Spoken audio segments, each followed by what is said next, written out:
الحمدللہ رب العالمین والصلاة والسلام علی رسولہ محمد وعلی آلہ وصحبہ اجمعین اما بعد۔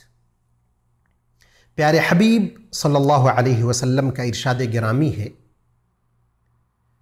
من خرج من بیتہ فقال، جو اپنے گھر سے نکلا اور نکلتے وقت یہ دعا پڑھی، بسم اللہ توکلت علی اللہ لا حول ولا قوت الا باللہ۔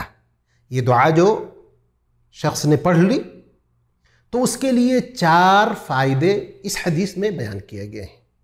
یقال لہ، اس سے کہا جاتا ہے، یعنی فرشتے کہتے ہیں، ہدیت، تو ہدایت یافتہ ہوا، وکفیت، تیرے لیے اللہ کافی ہے، واقیت، اور تجھے تمام شر و فساد سے بچایا گیا، وتنحى عنك الشیطان، اور شیطان تم سے دور ہو گیا۔ ابو داؤد کی ایک روایت میں یہ ہے کہ اللہ کے نبی جناب محمد الرسول اللہ صلی اللہ علیہ وسلم نے خبر دی، یقول الشیطان لشیطان آخر، ایک شیطان دوسرے شیطان سے کہتا ہے، کیف لک برجل، تمہارا بس ایسے شخص پر کیسے چل سکتا ہے، من ہدیہ وکفیہ واقیہ، کہ جس کو ہدایت دی گئی، جس کے لیے اللہ کافی ہو گیا، اور جس کو تمام شر و فساد سے بچایا گیا۔ اس حدیث میں جو دعا بتلائی گئی ہے اس کی طرف آتے ہیں۔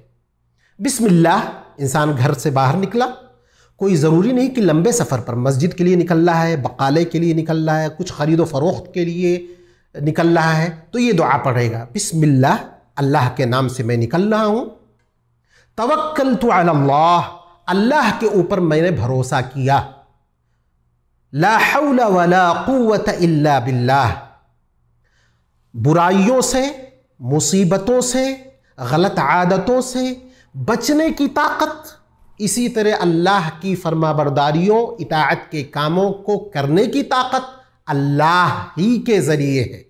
یعنی اس سے یہ معلوم ہوا کہ انسان اگر برائیوں سے بچا ہے اور اچھے کام کر رہا ہے تو اس میں اس کی کوشش کے ساتھ رب العزت والجلال کی مدد بھی شامل حال ہے، اللہ کی توفیق اس کے ساتھ ہے، ورنہ اس کے لیے کوئی فخر کی بات نہیں ہے۔ یہ اچھی بات ہے کہ انسان نیک ہو، لیکن نیکی کے ذریعے کسی پر فخر جتلانا یہ معیوب چیز ہے، بلکہ اس کو شکر گزار بننا چاہیے کہ اللہ نے مجھے توفیق دی، فلاں بندے کو نہیں دی۔ اسی طرح یہ جو کلمہ ہے لا حول ولا قوت الا باللہ، جنت کے خزانوں میں سے خزانہ ہے۔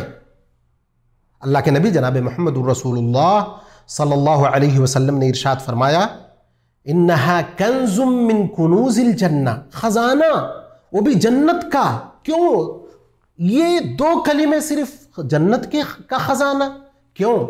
اس لیے کہ جب ہماری طاقت جہاں پہ ختم ہوتی ہے وہاں پہ یہ کلمہ کام آتا ہے، لا حول، کسی چیز سے بھی بچاؤ، ولا قوت، اور اطاعت پر طاقت رب العزت والجلال ہی کے ذریعے ہے۔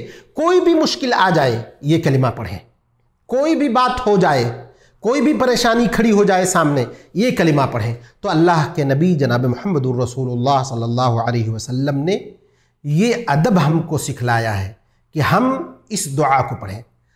ساتھ ہی جو 3 لفظ بیان کیے گئے ہیں، ہدیتا، اس کو ہدایت دیا گیا، مطلب یہ ہے کہ ہمارا جو بھی عمل ہوگا اس راستے میں، ہماری طرف سے جو بھی چیزیں ہوں گی اس میں ہدایت کا عنصر ہوگا، وہ ہدایت پر مبنی ہوگا۔ دوسری بات ہے کفیتا، یعنی جس مقصد کے لیے میں جا رہا ہوں اس مقصد کو پورا کرنے کے لیے اللہ کافی ہے۔ اور تیسری چیز ہے اقیتا، ہم باہر نکلے ہیں، مختلف قسم کی پریشانیاں ہو سکتی ہیں، کسی آدمی کا شر و فساد آپ کے لیے ہو سکتا ہے، تو اللہ رب العزت والجلال نے اس دعا کے ذریعے ہم کو تمام مخلوقات یہاں تک کہ شیطان جو رأس الشر ہے، فساد کا جڑ ہے، اس کے بھی شر و فساد سے اللہ تبارک و تعالیٰ نے ہم کو محفوظ کر دیا۔ اللہ رب العزت والجلال سے دعا ہے کہ اللہ تبارک و تعالیٰ ہم کو اسلامی آداب، اسلامی دعائیں پڑھنے کی توفیق عطا فرمائے، نیک عمل کی توفیق عطا فرمائے۔ وآخر دعوانا ان الحمد للہ رب العالمین۔